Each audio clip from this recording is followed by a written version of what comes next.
Okay, hello to everybody listening and watching us out there. Welcome to Melanin and Moonlight. I am one of your co-hosts, Tyrell Collins. I'm the other Vernon Scott, and welcome everybody. Welcome to the podcast. How you doing? Absolutely. Everything is kosher, as you know, as our late famous Tom Joyner would say, everything is kosher.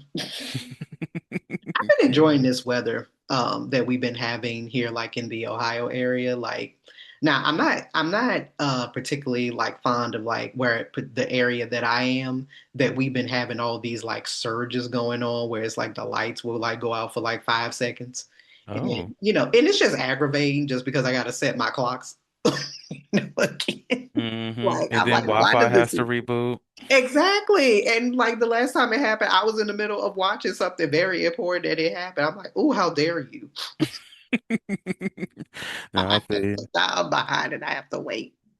like it's been hot as heck. It's been a mix of things. The rain has been wildly heavy lately. And I know that we're officially in hurricane season, and I'm just like, oh yay, that's fun. Mhm. Um, but we shall see how this hurricane season treats us. Have you been seeing things about what's going on in Arizona? Mm-mm.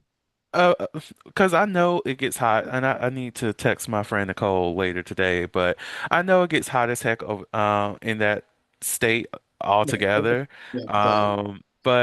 And I know it gets hot enough on a yearly basis where people could actually fry eggs outside. But it for whatever reason it seems like it is extra worse this year. Just extra bad. Now I don't know if the videos I'm seeing are actually from Arizona or not, but I'm just like, let this not be true. This is too much if it happens to be, because what do you mean tires are just going flat and freaking plastic trash cans are melting if they're too close to the road? What? Absolutely not. I don't want to touch any of that. Yeah, no. Yeah, I can say though that, like at least the weather here, like it's been nice. Like, it Mm, hasn't been, knock on wood, it hasn't been too hot, especially as we are at the end of June, moving mhm. into July. So I'm actually really hoping that the weather stays like this, where like, Yeah. okay, yeah, we got some really good sunny days, but like if we can keep like the temperature at like a good, median. Hmm. I would be very happy with that because I know here, where I am in Ohio, like we had from not to say I'm familiar with it, but I think that we had an extensively like longer winter than usual, Hmm. so now that we're technically in summer, I'm kind of like, yeah, I can appreciate when the temperature is just like when it's in like the late 60s, early 70s. I don't need to be in the 80s and the 90s. Like, don't do that to me. Yes, I do like me a good 60s, 70s weather. It feels so comfortable. But anything above a nice little swift 78, it's time. No, no, let's go back to the winter. Let's go back to the early spring. Let's go to the late fall because I'm not here for it. I'm not here for it. And speaking of things that I'm not here for, um, no, one of the topics we'll be discussing today is unfortunately the recent passing of that poor babe, Kohen Wiley. For those who are unfamiliar with the story, I forget, I feel like it was Mississippi, but I could be wrong. Yeah. It's Mississippi.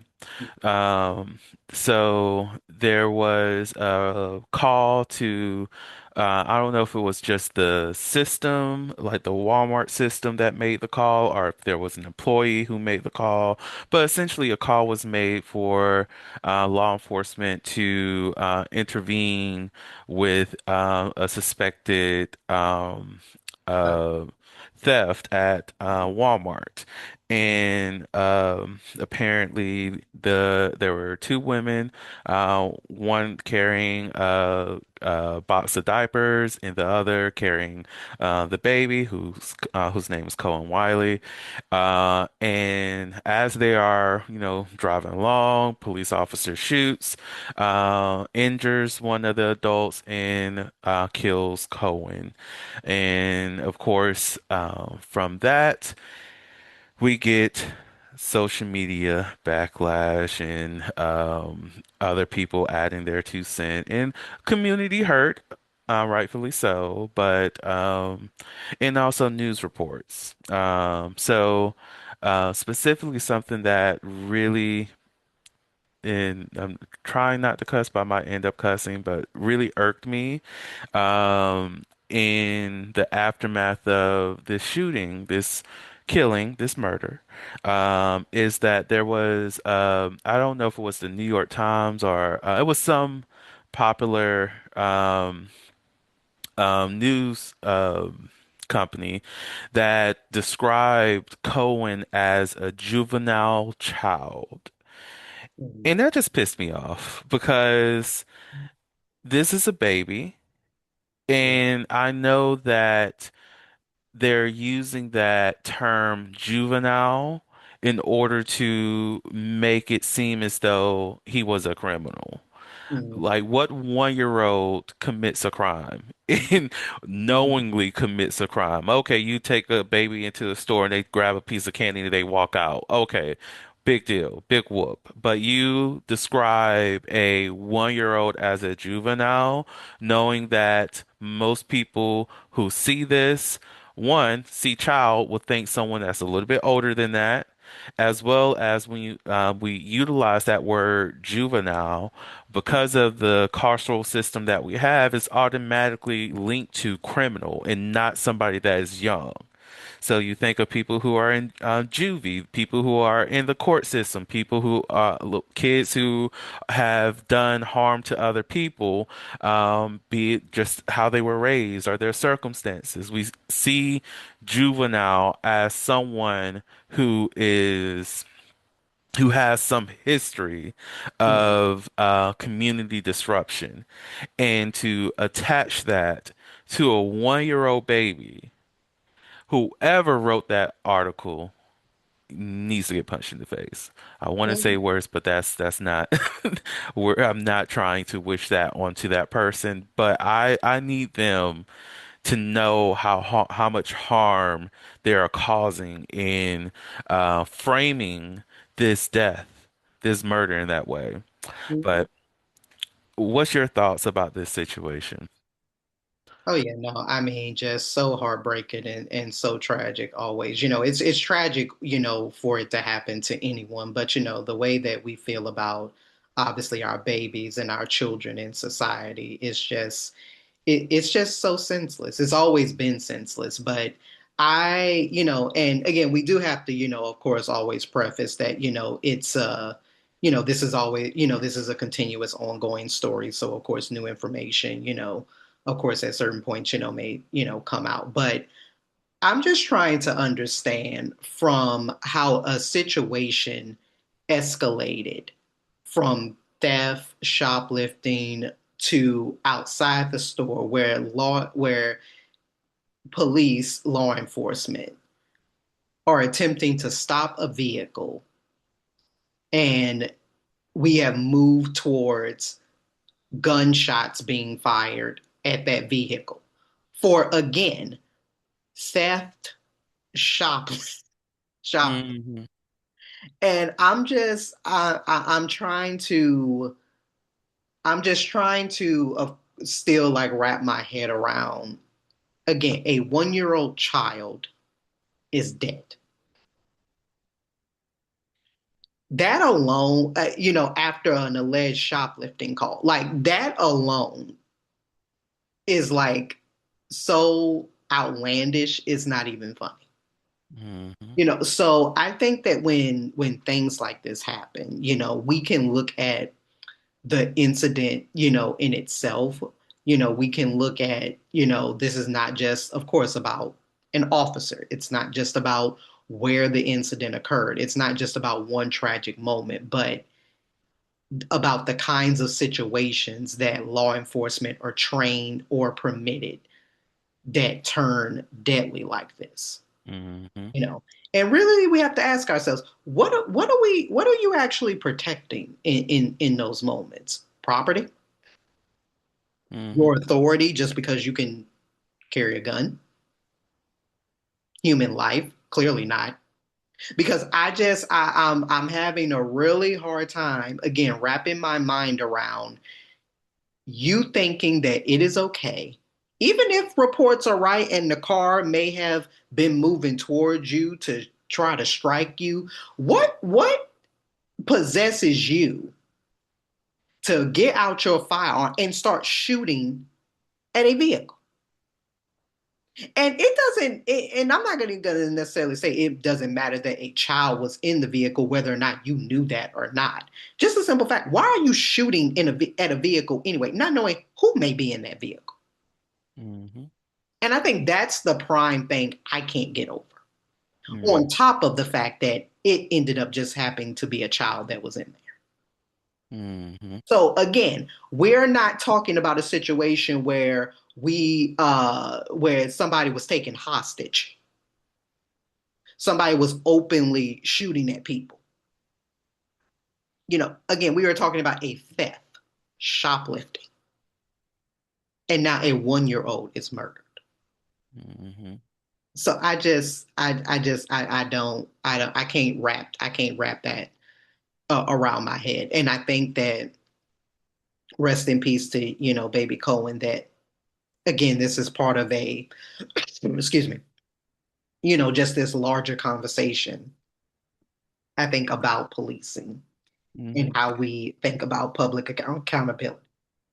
And it's really starting to frustrate. Well, it's been frustrating me, but even more so these days of how much leeway, how much uh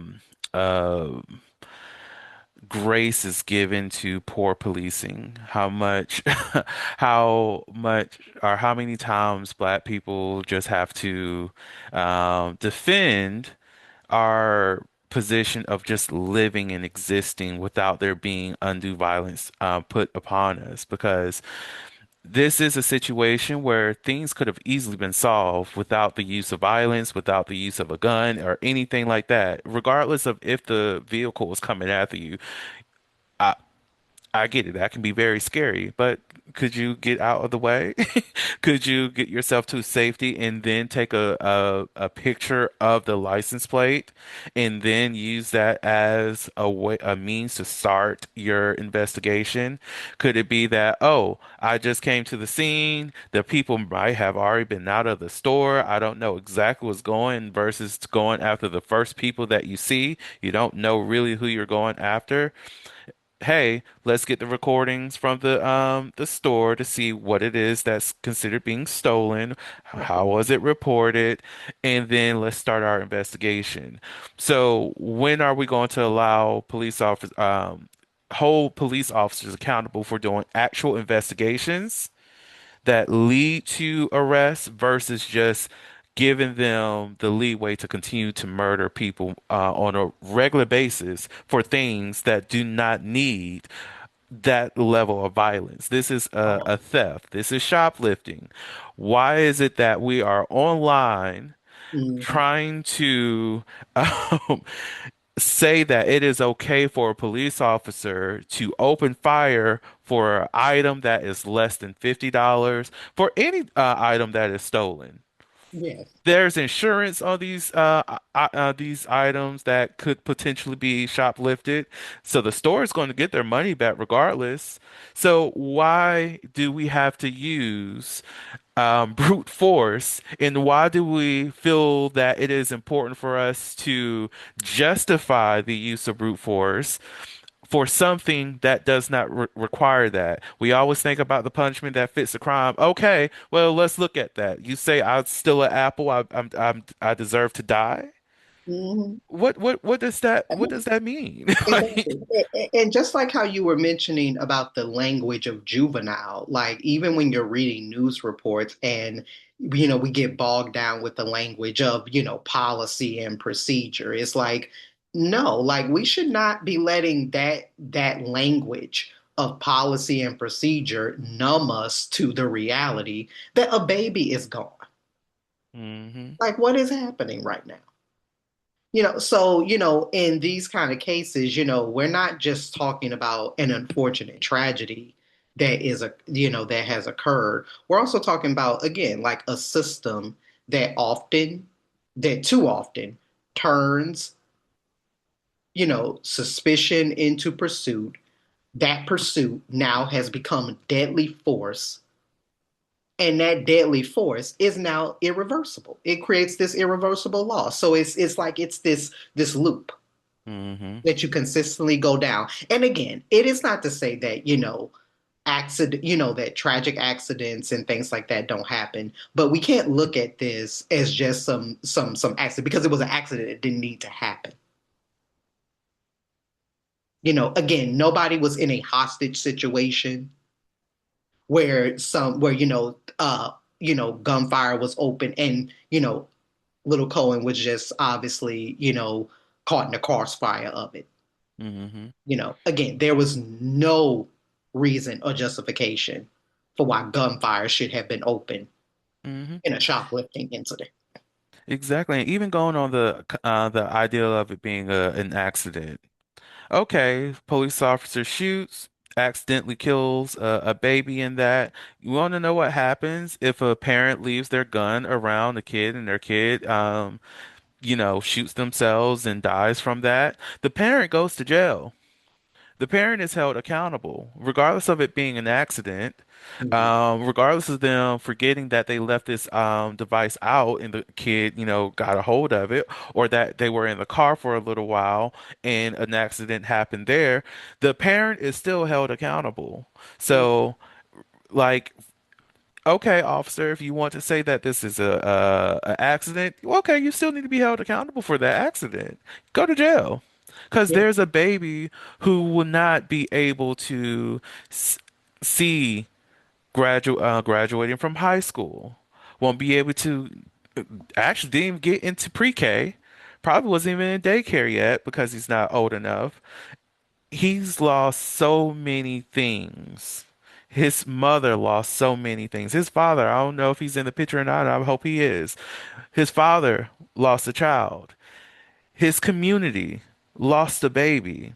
And we think just saying that this is an accident or that this was no excuse really takes away the real harm that is done or that has been done to that child yeah, in that community. Like that's the thing that really pisses me off when I think about the people online trying to justify this. It's like saying that this baby's life was worth less than some diapers. yeah, yeah. And again, it's just there's no other word for it. I mean, to just being tragic. And I think that um, questions to, I think carry is, again, what kind of society do we live in that allows a baby to die, again, in response to something that is this alleged shoplifting call, and then axes us as a community to, we just have to wait quietly for answers. Hmm. And even so, I know that like AP reports that the official account said something about like the vehicle drove towards officers, and of course Cohen Wiley's mother disputed that. And again, there's been all of these kind of experts saying of course firing into a moving vehicle is always understood as being while what dangerous, as there obviously can be other occupants. And I know that the family has sought the nature of like Ben Crump's office, and having him on retainer, and things like that. But again, it's so sad. It's so Hmm. sad. And I wish that a lot more people would remind themselves that police lie all the time. Mm, Like them coming out with their statement, which is usually the statements that a lot of media organizations determine as the downright truth.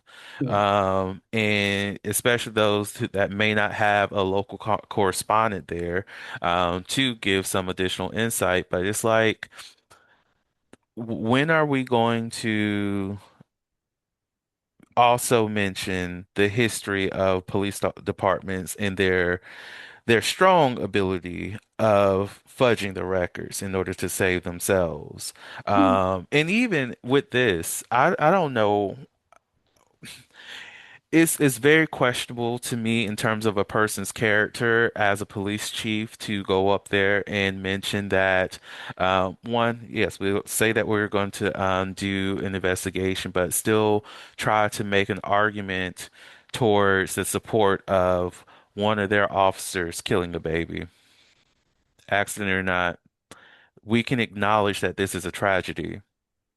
We can acknowledge that there's real harm that was committed here, that there's a real need to be transparent with the community about all the things that's happening before we try to um, paint a picture that um can be contradicted on video. mm, Um, or that witnesses themselves say is different from the narrative that the police officers provide. They have the ability to release things. And I get in terms of investigations, things have to go slow for a reason. I get it. You cannot have that footage up front and ready. But at the same time, if we're going to come out with a narrative, I feel like that's the time to provide footage because you've already painted the picture here, and I want to make sure it's confirmed mm, because the only information that the public will have going forward is what the police department says, and now we're holding the weight of that authority o- over the lived experience of those that may be involved, like Mrs. Wiley, Cohen's mother. Like, so it's stuff like that that really pisses me off. And then even to think about the fact that there's even reports that the mother or her friend or sister, I forget, but the other individual, they had a receipt for the diapers. So if that is confirmed, but and I believe that's what the mother said, so I'm going to lean in what she said here. But with having those receipts, and then this baby dies, so you murdered the baby for your suspicion of his parents his parents stealing something that wasn't stolen. So how are we supposed to sit with that?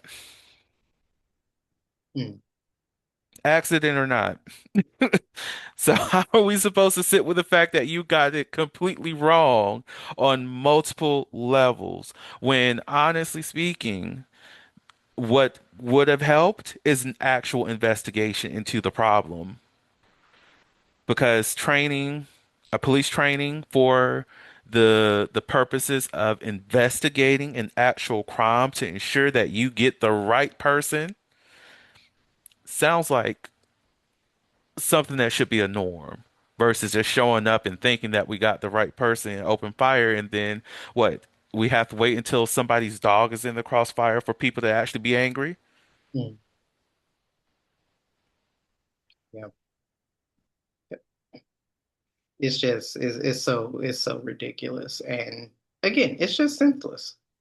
It really is just senseless. Because again, how do we go from one situation to now an inevitable loss? Just and like you say, when it comes to the nature of how authorities have to do a just due process. Yes, I do get it. But when we are dealing in the midst of, tragedy that happens, it's like somebody immediately has to be held accountable Mm, while investigations are, obviously being underway and placing people on administrative leave and doing all that. Again, that's about That's like, as we say, going through HR. That's technically what has to happen. But I think that there can always be a middle ground that's established. Instead of you as a police department taking on all of this on your own, and again, twisting a little bit of the narrative, as we know that they do, or in some extreme cases, in cover-ups that happen.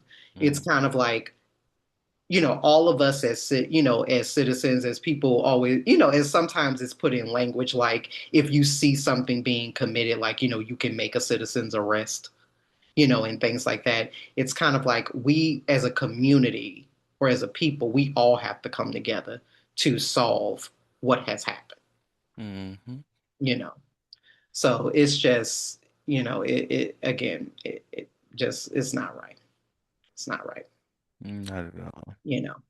But all we can do is wait until more details come out, and again, it will never bring back, obviously, baby Cohen's life, but hopefully, as we tend to talk about justice, which again, that's a very flawed concept, but all we can do is have prayers, for him, as as his short life was cut, and obviously cannot get that back, but hopefully something, will come to light and be done to exact some sort of justice for him. Mm, Yeah. But especially speaking of justice, the one thing that justice doesn't prove to do is when it comes to family and family estrangement. So we tend to live in a time now where we talk about low contact or no contact with family. And I think we have to really be careful not to make it sound as, as simple, just as simple as it is. It's not always to say that, it's coming from people, just about being cold or selfish or immature or too sensitive, but it's really about a lot of people naming what certain family relationships and dynamics have cost them mentally, emotionally, sometimes physically, and putting up boundaries with it. And, moving into this topic, this stemmed from a conversation, which will more than likely, have a link in our description, for it. This stemmed from a conversation that Oprah Winfrey had on her podcast platform that is available on YouTube, where she had a studio, kind of like studio live audience, um, who were sharing stories about going low contact or no contact with family, having perspectives from various different angles, from various people and their types of stories. And of course, as usual with her platform, she has, of course, experts and professionals, who have written, who have talked about, these sorts of aspects. And one of the surprising statistics that I found was that the Pew Research Center in 2024, I'm going to read this fact exactly because I want to make sure I got it right, mhm, shows that how emotionally and financially intertwined many parents and young adult children still are. And, so they reported that about 59% of parents said they have helped a young adult child financially, in the past year. And that 69% of young adults said that their parents are about as involved in their day-to-day lives as they want them to be.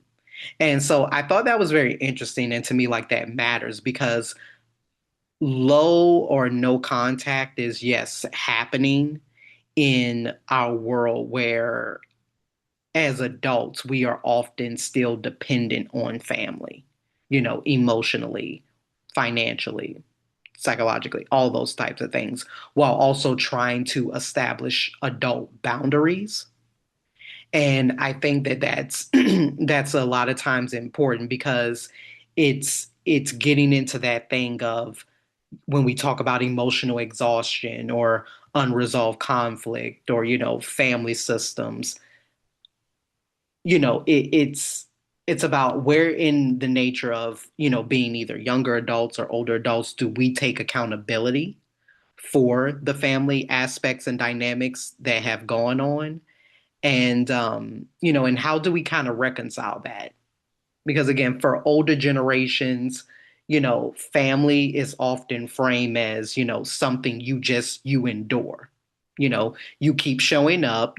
We all got family that we know gets on our nerves, that we rather not talk to, or Mhm. things like that. But you respect your elders. You did not, air out family business. You didn't challenge your parents, too directly. Again, we come from that classic age, children are to be seen, not heard, you know. And even if the relationship hurts you, you were expected to stay connected because that's still your mother, that's still your father. Family is Mhm. family. But now we are living in a time where honestly many adults in general are asking different questions. What does this relationship do to my nervous system? What does it do to my sense of self?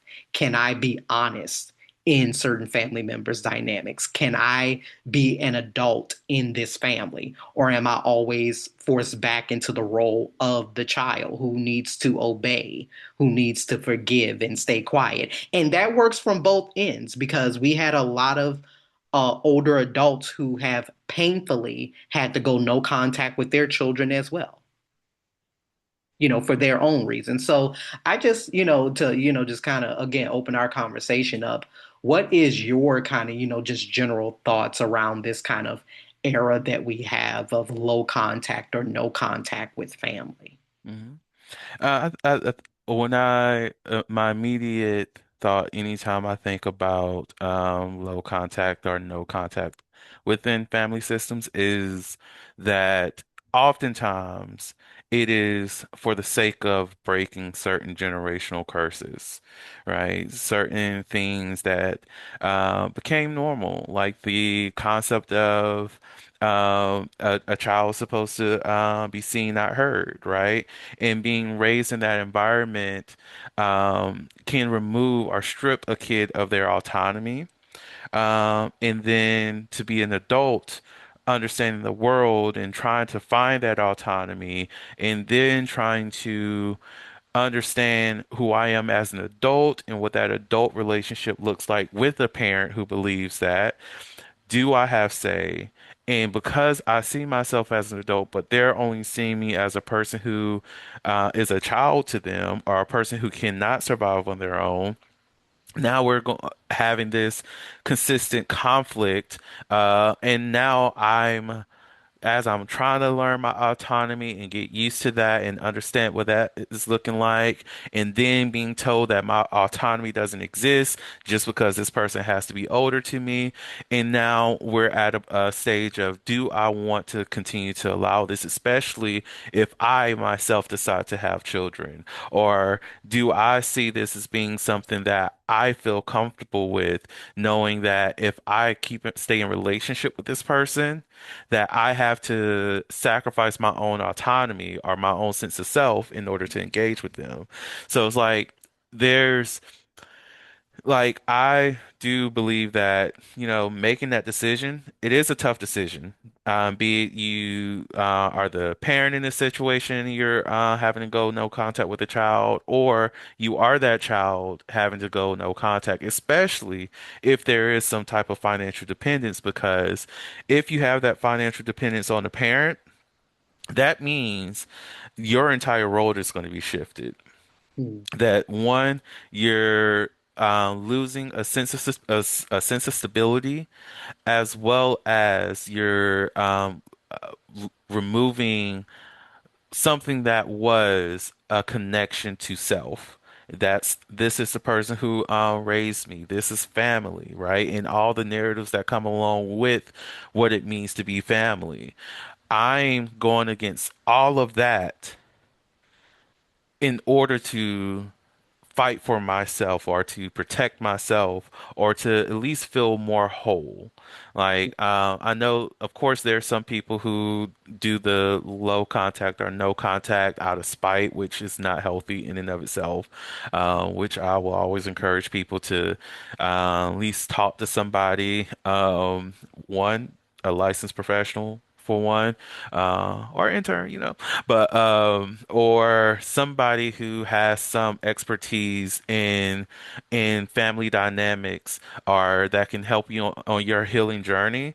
That way, we're making this decision out of personal protection and healing and not out of a strong emotional reaction because somebody hurt our feelings, right? Because you don't know how that action of going no contact out of just emotional response may impact that person on the other end, especially if it wasn't something that was true and major harm. Emotionally, I get it.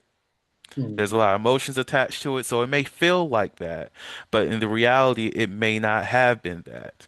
So the right, conversation is probably rooted in a past thing that you may need to talk to that person about versus the current situation, right, and that can easily make somebody just decide to give up, right. right? So it's a very, very complex Right.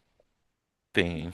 Yeah, and one of the things that I was liking from, Oprah Winfrey's her podcast platform was that as these people were sharing their stories, which of course, not going to get into people's stories, not to spoil it for, all of our listeners who want to go and watch that episode. But it was really I like the fact that she was bringing in again various perspectives because people are realizing that harm is not, of course, only physical. Obviously it is a type of chronic dismissal. It is manipulation. It's constant criticism. Sometimes it means it's being punished for having your own life, your own identity, your own politics, your own partner, and your own boundaries. And unfortunately, it forces sometimes either coming from the parent or from the child where you may be forced to have to draw lines, in the nature of your life, lines that you didn't even think that you would, but for the safety of yourself and others who may be in your life, it's kind of like a non-starter. It's like, no, I was forced to have to, do this. And as everybody, was sharing their stories, I do think that for and again, so a lot of them stories were just so heartbreaking to, just hear. But I do think that when people are sharing, and I think if you are somebody who has had to have low contact or no contact with family, it is one of those things that no contact is not necessarily painless as well. Again, as we always talk about, you have to allow room for multiple things to kind of exist at the same time. You know, you can do something when it is necessary, and you can still feel sad about it all at the same time. You Mhm. can know that a relationship was harmful and still miss the idea of what it could have been. Again, you can protect your peace and still mourn the family you wish you had. And I think that that's something that was getting to like the audience in that particular episode.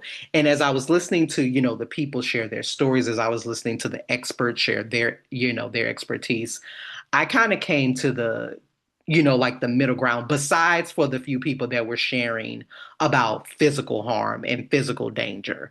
It's like absolutely, a no-no. But I do think for a lot of the things that people were sharing, is again having this conversation is much bigger than just, oh, I'm just cutting them off, no. But sometimes that low contact is a maybe can be a very healthy middle ground. So maybe it means having shorter visits, fewer phone calls, or not arguing about certain topics, not sharing sometimes personal details, or refusing to be pulled into like those same, emotional cycles. As easy as that may sound, of course, so that's not easily done. Yeah. So low contact, it can be a boundary. No talk contact can, be a boundary. But I think the real question is that what kind of contact allows me to remain whole. If you are wanting to be in relationship with, with your family, because the one thing I did tend to, I wouldn't say side on the nature of the parents. And I think it's because, again, as we get older, we tend to think about the perspective of what, our older adults or what our parents are, because now we are older adults. And I do like the fact that we did have both ends of the spectrum sharing stories. And the one thing that I did, I laughed about, not in a funny way, but I was laughing at the circumstance about how sometimes parents were sharing that because their children, their adult children, are in such like this heightened state all the time, where again, like their nervous system may be reacting to something. A lot of parents, I think, are just sometimes lost with how their children react to certain things. It's like we went from having a nice day and moment in one circumstance, and then now I'm getting a text message the next day about like they can't have contact with me.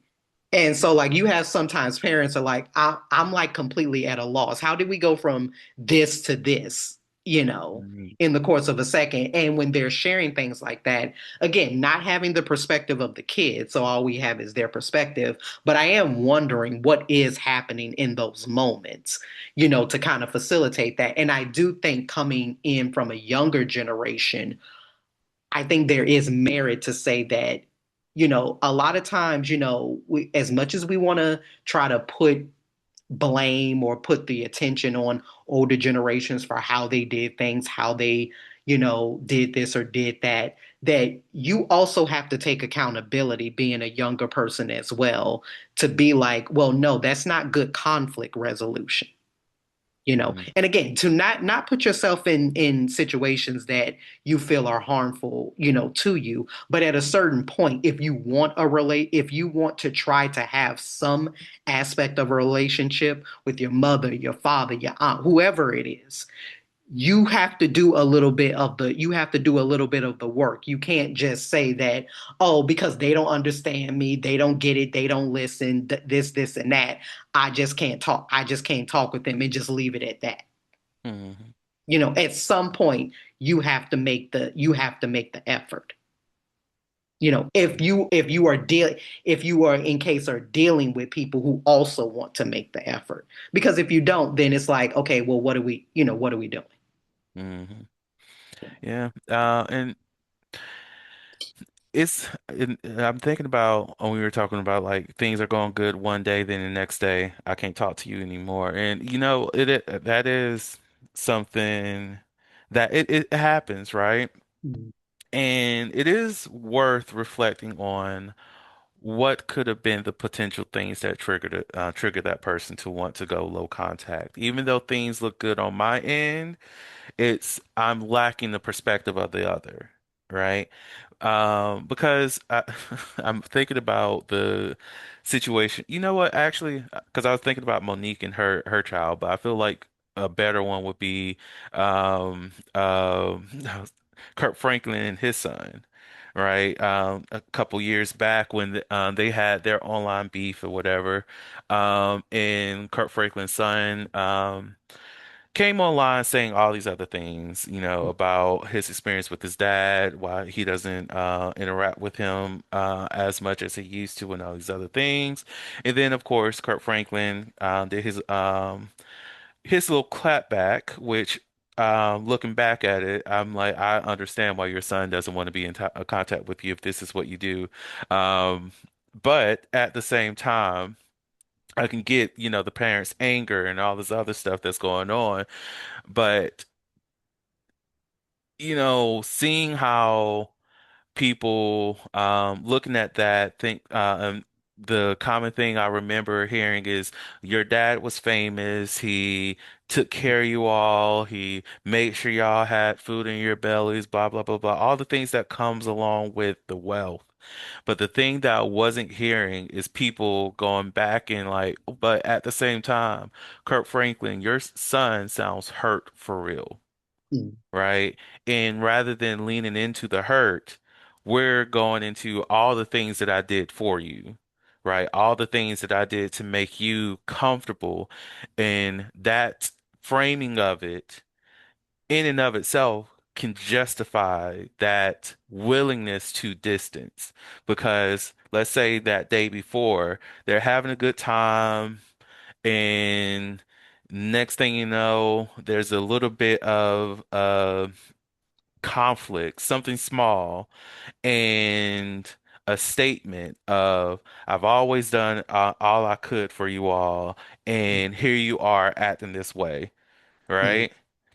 That could be the breaking point for that child mm, where, okay, you're not changing. I've showed up. I've been here. I've been trying to make things work for us. I'm mm, trying to make sure that we can have a relationship, but you're holding on to the things that you were supposed to do as a parent as though I owe you for being a parent. right. And I feel like people don't often see that that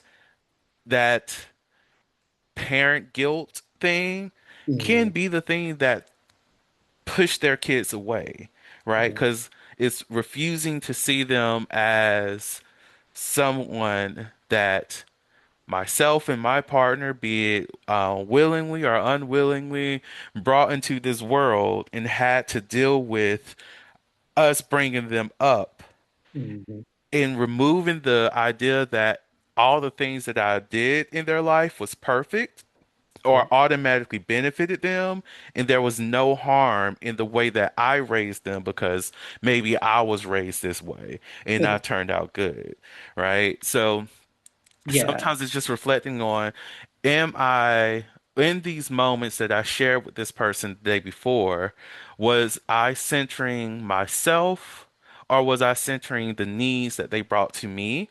Because Mm. there had to have been something that happened within that day that shifted that. Boom, let's go ahead and stop it.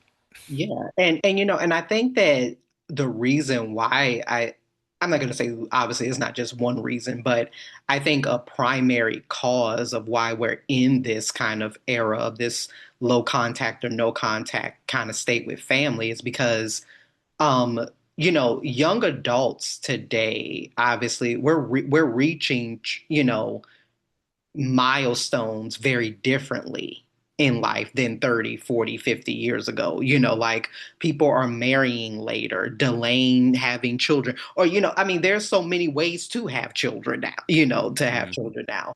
And often, a lot of young adults are remaining financially tied to parents a lot longer. So, versus like 30, 40, 50 years ago when people were moving out of their homes at 16, 17, 18 years old, you could buy a whole entire home by the time you were 20, 21. Hmm. And so again, adulthood just looks differently. And I think what's happening is that makes boundaries, I think, a lot more complicated because you have dependence and independence happening at the same time. Hmm. So when it's creating these things, especially when it comes to parents, like for one gentleman who shared during the Oprah episode, he was sharing that, yeah, I have like three kids, and for all intents and purposes, I've always thought I've been a pretty good dad. And my other two kids, they, we have good relationships, but my one child, but this, my this one child, it's like they just stopped talking to me. And and I can only imagine how, I mean, I don't have any children, but I can only imagine how that would feel as a parent. Like you Hmm. have other children, but yet you have a one child that is like just goes refusing to talk to you. But I also, again, I always liked how the experts came in to say, and it's something that my mom has echoed personally because my mom has two brothers, my late uncles, and something that we've often always talked about is one of the things that people have to be aware of is that no matter how many people may have been inside your household, everybody has a different experience Hmm. growing up and being in the same home. So just because you may have three children or you may have six people inside one home, everybody is growing up everybody is going to grow up and have their own experiences very differently. And one of the things that I liked how one of the experts brought up was that everybody also is their own individual and has different temperaments. Mm-hmm. So naturally, there are going to be certain characteristics that are individual to certain people. You may have, if you have three children, you may have one child that is naturally just more resilient. You may have another child that naturally is a little bit just more introverted than usual, you know, so on and so forth. So it's not just about just being, again, we talk about the nature versus nurture conversation.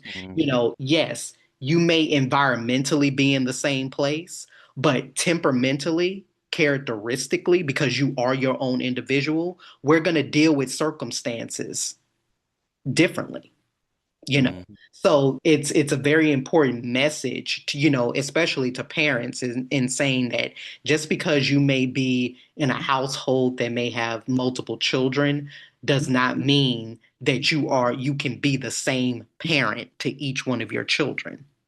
And it's a Mm-hmm. message to children. You know, again, you're not going to learn this until you get older, but it is to say that, again, conflict is a part of the world. And conflict is going to be a part of your families as well. Now, again, there are certain circumstances, like, you know, the gentleman who shared that, you know, uh, the fact that he chose a different religion. His parents were not for that. The fact that he married, you know, a woman whose religion was different, that became an impasse. So they need some guidance about how do they bring their family up, you know, when their children start asking for their grandparents, you know, and what do they say when they have to tell them that they're not in contact with them, you Mm-hmm. know, and those kind of things. But again, those are, you know, you know, those people's cases. But I do think that there is something about the nature, again, of living in this complicated state of dependence and independence, all at the same time, that it makes those lines very blurred, you know, for both adults and young adults. Mm-hmm. And to piggyback off of something that you said about, the differences in parenting, the thing that, yeah, we do not receive the same parent. We can be in the same household and our parents are completely different. And like you said, the individual perspective, and it can also be whatever that parent learned. I know like just to use myself, my mother, um, her relationship, had a full year with my brother before I came here. He received a completely different mother than I received. Of course, he's the firstborn, so she's making all the mistakes, trying to, figure out what it means to be a mom. And then I get to reap some of that benefit of what she has learned. But of course, now she's parenting two kids. So there's things that she's learning to be a parent of two kids while also I'm receiving some of the benefits of what she learned because of my brother and understanding, okay, he's three, I'm two. So what does that mean for a 3-year-old? How do I make sure he's taken care of? And then what I learned that for that 3-year-old, I get to transfer that to the new 3-year-old. So it's like, it's really important for parents to really reflect on that in and of itself, especially with this situation that you're talking about from the video. For whatever in me, I feel like that child happened to be his eldest child, which means they get the worst of the parenting, while the youngest tend to get the best because, especially if we're growing in that process, you get a more healed parent than what I started off with. Uh, and that in and of itself can be wow. Like even, still being a little bit personal here, like the relationship that I have with my stepdad, my brother very cool with him and all that. To me, is very low contact, close to no contact. But my mama raised me to be cordial to people. If we're in the same space, I'll say, "Hey, what's up? How are you doing? How are you doing?" and keep on about my day. But I'm not checking up on you. Today's Father's Day. Is he getting a text message? Absolutely not. Do I feel bad about it? No, because I'm going to continue watching the show I was watching before this. So, Exactly. but it's like just even in that dynamic, it's like there's history there's and all those other things, but these are not, it's important for people to not make the decisions based off of, the strong emotions, but really reflect on, is this going to provide more healing for me in making that decision? Because if I am blessed to have kids in the future, I will quickly go no contact with any person if they do anything to harm that child. Because if we're not having it, Yeah. especially if I express certain boundaries that I want in place for my kids and you do something that goes beyond that, that tells me that I cannot trust you. Mhm. You're not going to respect that, and boundaries are important for kids, for the parents, for everybody. So if if you're unwilling to respect the boundaries of that relationship, then no contact. You can talk to me, I'll give you updates on the kid and all this other stuff, but you haven't, no, absolutely not. Yeah, But absolutely. Yeah. And I think that at yeah. the end of the day, for the everybody that's listening and watching us, if this is a new, kind of concept to you, a lot of times people can think of low contact or no contact as like this boundary or abandonment aspect. So, again, some people experience low or no contact as betrayal. The person creating the distance may experience it as, no, this is how I'm going to be able to survive. And both Hmm. sides can, again, you can make space for all feelings. Both sides can feel wounded by that, but that doesn't mean that both sides have equal power or equal responsibility. And in the same way where we talk about going low contact or no contact is about, again, our mental health, or Hmm. even about versus like avoidance. Sometimes a lot of times distance does protect a person from real harm. Other times we do have to recognize about when people are using therapeutic language to avoid hard conversations. Hmm. Again, so I do personally, for me, I do not believe that you should be using low contact or no contact because your mama then says something you don't like, or you not getting your way. Okay. Like what type of situation is that? So I think that the better question is, have you tried to communicate, set boundaries, or repair, or seek some sort of change? And was that effort repeatedly dismissed? Hmm. You know, and just thinking about low contact and no contact, I just, at the end of the day, I just think that there are signs that they're not signs that family is not important to you, or that they're not, that it no longer matters. It's just that as we tend to think about family more, family means more than just having access to people. It Hmm. means, again, just like you said, are you actually creating safety around me and others, people that I tend to care about? Are you respectful? Are you actually able to take accountability for the things Hmm. that you do? you know so yeah, I just think that all of that kind of is ingrained. But I think it's going to be a very interesting thing to keep talking about as the future tends to go on. A lot of people seem to have like a lot of peace with it. A lot of people have gone no contact with their family for years or even decades, and are just fine. Some people, they want that little window to kind of open a door to something and may not just have the language about how. So again, I think for dealing with yourself as an individual, you have to really just search deep inside your heart and ask yourself, what is it do you actually really want? Exactly. Since we are on the topic of, being, well, accountability as well as going low and no contact, thinking about how that plays a role in friendship as well as allyship. Mhm. Everybody know this month, the month of June, is Pride Month. Yay, Yeah, Black Pride. Black Trans Pride as well. Um, so. Um, so twofolds. Part of the reason why I wanted to bring up this conversation is because personal experience, as well as seeing some things that's going on online.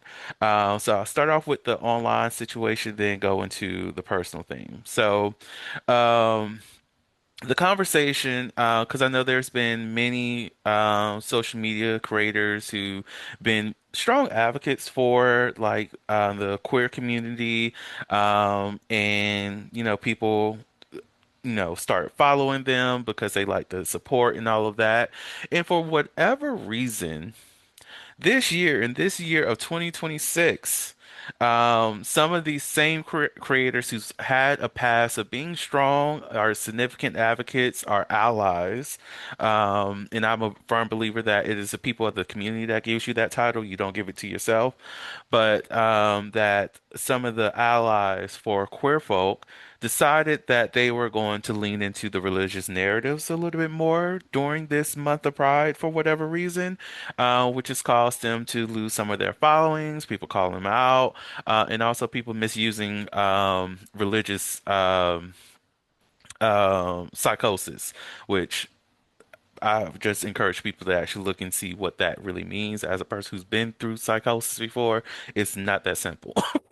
But a lot of people, in the social media ecosystem, are now talking about how queer identity is a sin and that essentially just moving towards erasure. Now, how did this trickle down into a personal conversation? So, someone who I saw as a strong supporter of queer people, someone that I thought would stand in the gap for myself and other queer folk, um, let it be known that even though not saying the words, that they're not that much of a strong ally as I thought. There was a questioning about demographic information being shared and that information being asked for on, job forms and all that. And I thought it was a very open, honest conversation. Like, why is this important? And I say, because it's a part of people's identity. It's not about who you're having sex with. It's not the question that people are asking. It's just to make sure that they're honoring whatever DEI initiative that they may have or for research purposes. And it just kept going, spiraling out of nowhere from that point um, to where that person just said, well, that's irrelevant information. I don't ever see the need of wanting that to be shared after I'm telling them this is a part of people's identity. And at that point, I realized I might have been projecting allyship on somebody before fully knowing Mm, who this person is, just based off of outside of the interpersonal, like being in the same physical location and having great conversations about them, but as well as what they share on social media, mm, that I projected a sense of safety, and it's not that they were actively and willing to be uncomfortable in what it means to be ally and be in support of a community, but it was the performance of support mm, that helped them, I guess, thrive or help them seem as though that they can be somebody that was um, relatable or understanding. So my question for you is, have you had an experience like that, or what is your feelings related to allyship, as well as have you seen some of this social media stuff going on as well? Yeah, I wouldn't say that I've experienced it personally, but I definitely do think, as an extension of this conversation, that especially because, of course, we live in the age of social media, I think that there's a lot of vanity that we have gotten into when it comes to celebrating pride and things like that. Because sometimes people are, surprised to, kind of find out that, even as far as my own comfort, I've actually never been to a pride parade. Mhm. And not necessarily because I have something against parades in general, but again, this is just my own kind of speaking, me not being inside, like large crowds and stuff like that. But what I do love to do is like I love to like watch parades because I end up learning a lot of history. And for me, I'm always like, we have to remember that Pride did not begin as like this uh, branding opportunity, right? It did not begin as this rainbow logo, this parade float, this limited edition T-shirt that you get, this corporate social media posting or these influencers and things like that. Pride began as a way of resistance. It grew out of a history of queer and trans people being policed and shamed and hidden and attacked and pushed to the very margins of society. So when we think about aspects of like the Stonewall Uprising in 1969, it wasn't about having a parade, right? It was in response to state violence, all types of public humiliation, the constant threat of being punished for just existing, right? So I Mhm. think that what we're seeing right now is very complicated because on one hand, yes, we have more people living out, expressing themselves today more than ever. We have more language to talk about our identities and who we are. We are, in more spaces, so it's not just some yeah, kind of outward there or, wayward kind of identity. We're living our truths in our homes, in our classrooms, in our churches, in group chats, and all these things. But I Mhm. think, on the other hand, the political climate that we live in as well has made things openly more hostile. If we look at obviously the last few years of reports, like trans people are being targeted, the number one target through laws and policies, the fact that we have more and more queer books that are being challenged to be banned. The fact that drag performance is now being framed as something that is dangerous. Corporations that, supposedly wrap themselves in, I'm just going to say rainbow colors, are now suddenly quieter, And I think that that's the part of the conversation that I think that this is stemming to, because allyship that disappears when the climate gets tense was never deep allyship in the first place. A lot of Mhm. times people like to say that they're allies because it's part of comfort. It's part of what they feel is convenient. It's like, oh, okay, yeah, I can have this public agreement when the public agreement feels easy, right? And that doesn't mean, and of course, I'd say that not as like some blanket statement, because not every person has to know everything or say everything perfectly. Like that's impossible. That doesn't exist. But it does mean we have to distinguish between people who love the aesthetics of pride and people who are committed to the politics and the survival of people in general. And for me, I think that that's one of the disconnects that I have with getting in, like following a lot of times influencers, or even sometimes when I look at these events and, things like that that are being done for us, I'm like, yes, those are great things. These are uplifting messages, but are we actually uh, doing our just due with and I'm not just even going to say with the nature of protest, because personally for myself, I'm not a in the streets kind of protester. I Mhm. fight with what it is that I have, which is being inside the classroom, being with education. So I'm like, for all the parades that we see and stuff like that going on, do we have cameras that are inside our educational events?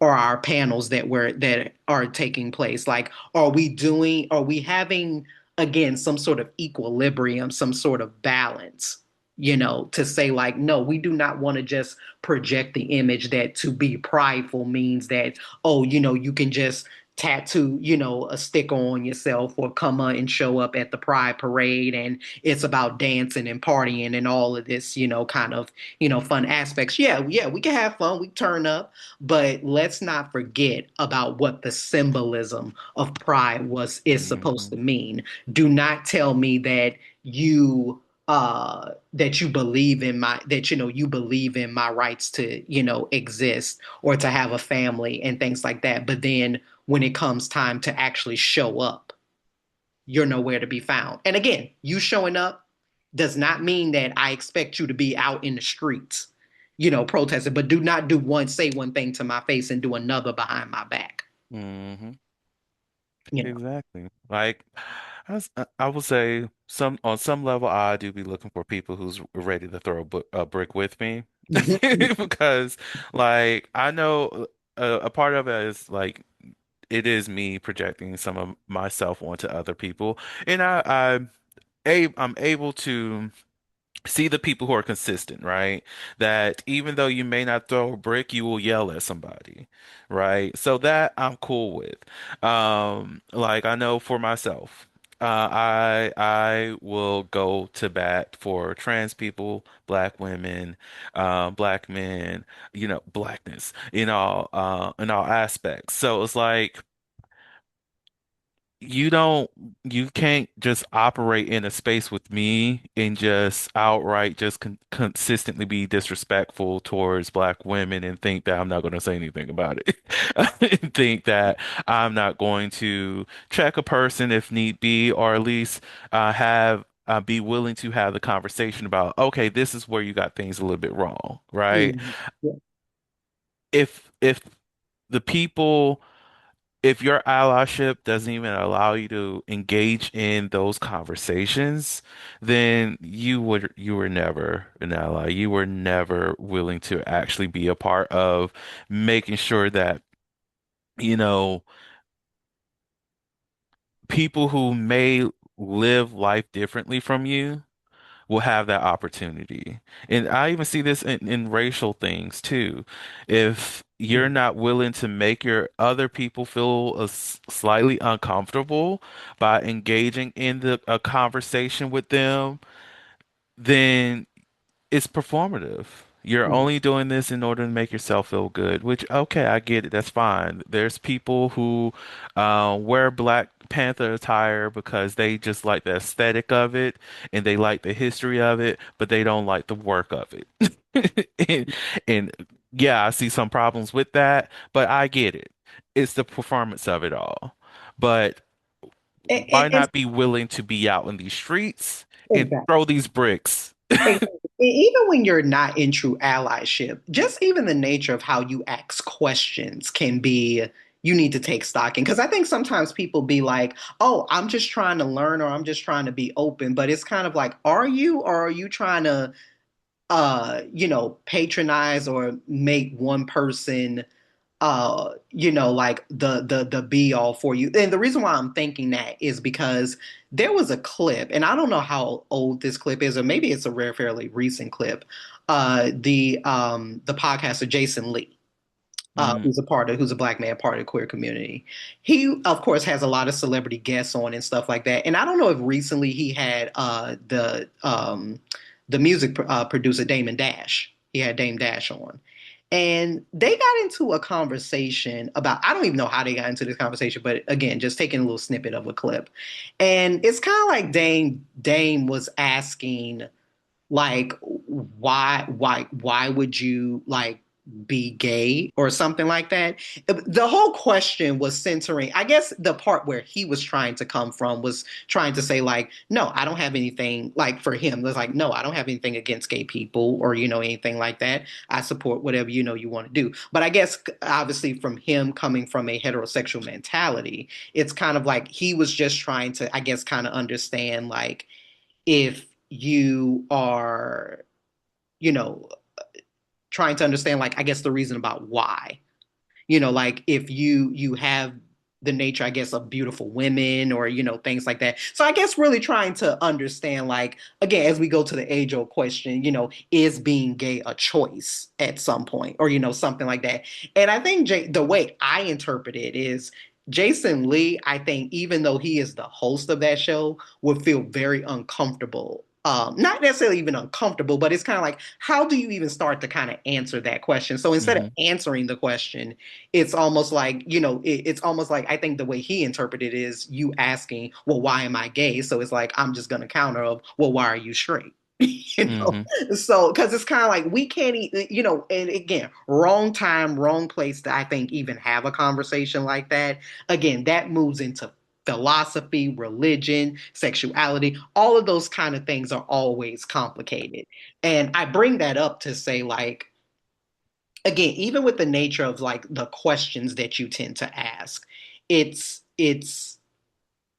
when we have people, when people regress, I think, in their allyship, I think a lot of us can feel like, okay, well, what happened? Thought you was with us. What happened to you? And I think Hmm. a better question is to ask, if you believe somebody was an ally, I think an important question to ask is, what did their allyship actually cost them before? Hmm. Because to me, in my opinion, real allyship does have a cost. It may cost somebody their comfort.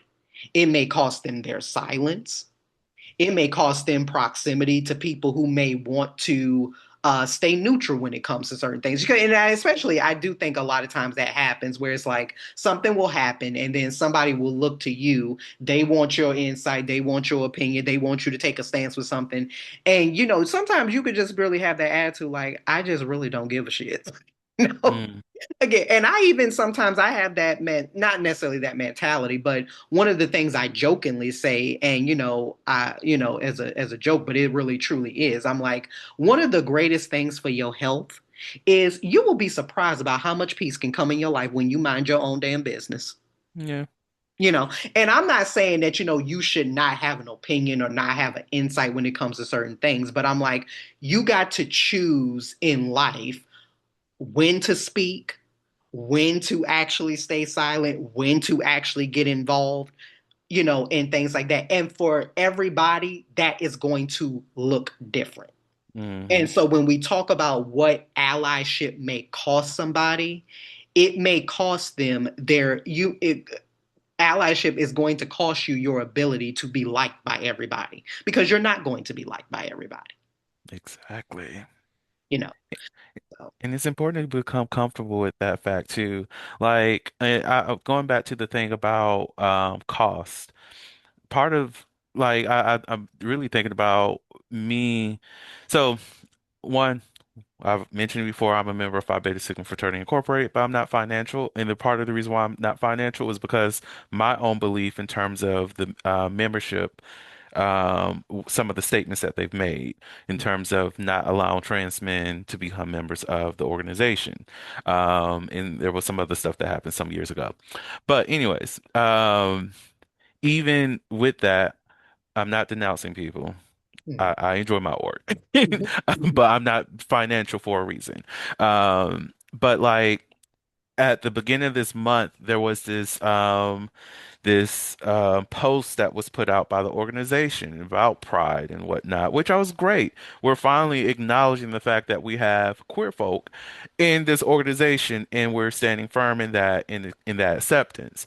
And I was like, I commented under it. I was like, oh, well, I'm so happy to actually see this coming from our national organization. That's great. However, I'm still waiting to see y'all make some change about the trans rhetoric mm, within our fraternity as well as in the membership because we're not celebrating pride if we're not addressing that as well because that is a part of the problem. If we are talking about being the inclusive we need to ensure that that is something that is, you mm, know, being respected as well. And a part of the reason why I came into that conversation about the fraternity is something's different.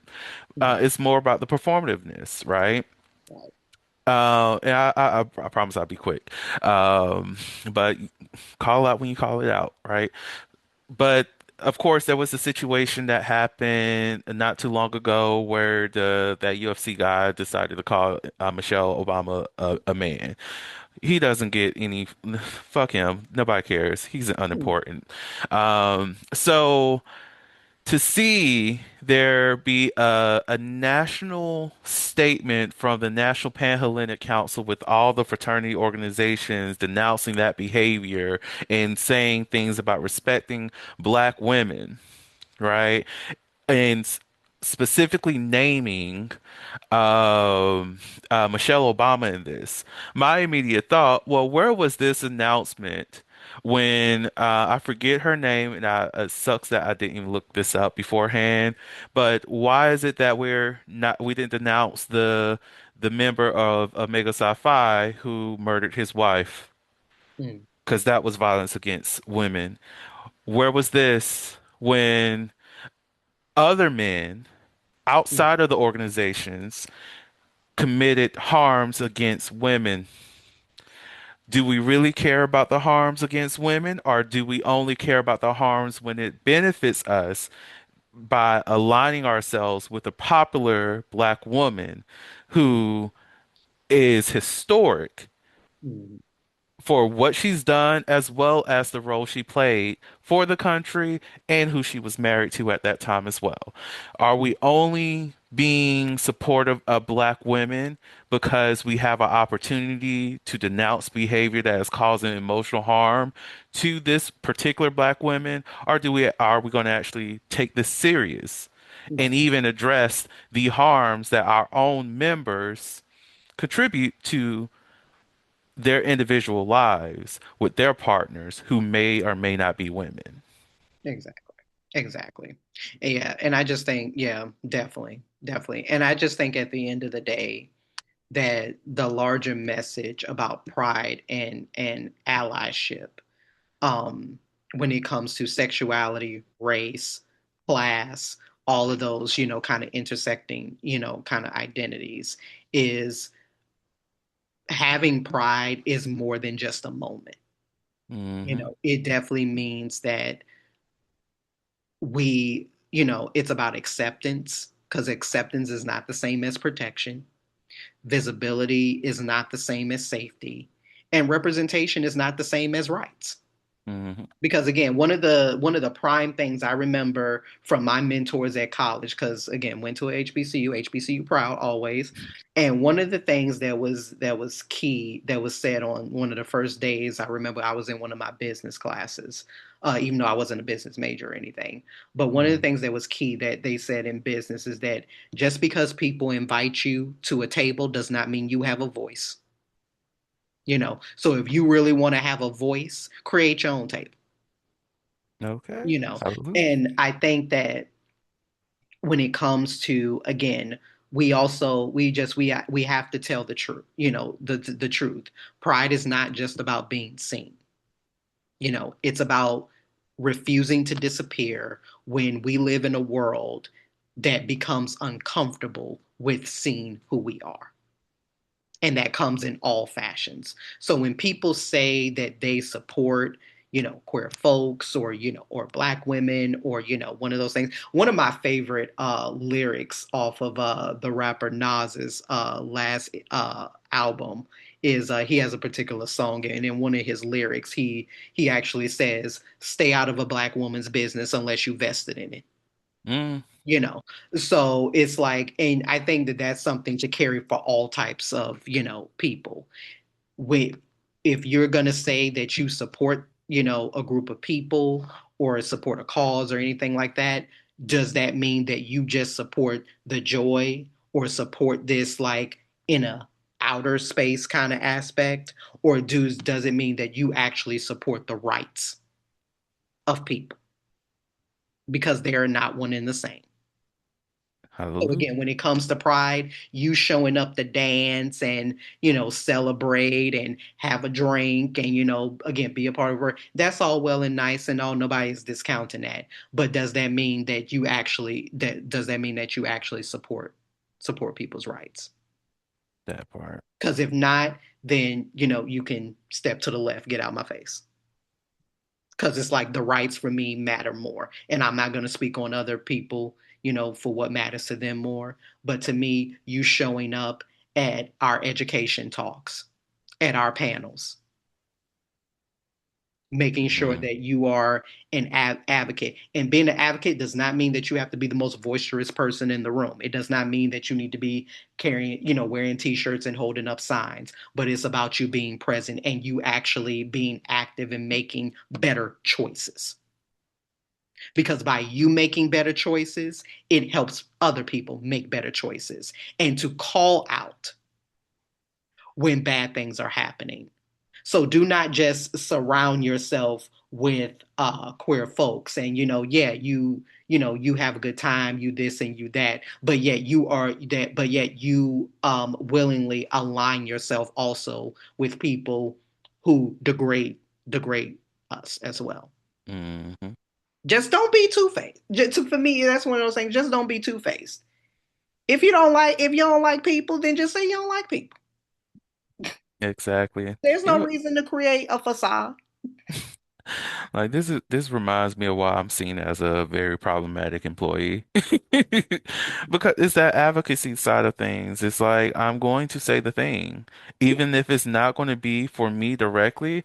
If I'm confused about something, I'm going to ask the question. yeah. And even just moving into again, we're gonna, wrap this up. But but this guy was raising this on again another podcast platform. He was saying, like, in his humble opinion, one of the main reasons about why a lot of times men and women have a lot of just misunderstandings, not just romantically or anything like that. And again, we have a lot of things that are just innately different because we're different species.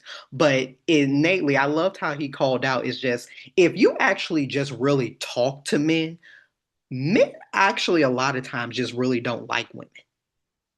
Like Hmm. you look at them for the aesthetic and for a sexual appeal, but do you actually really actually like women?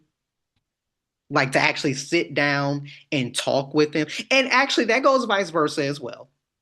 So it's not just a men thing. But again, if there is some aspect where we connect human to human, Hmm. that's first and foremost. But again, I have to, as men, we have to learn to appreciate and love the things about women that, in our on our planet that we will never have the ability to do. I don't want the ability to do.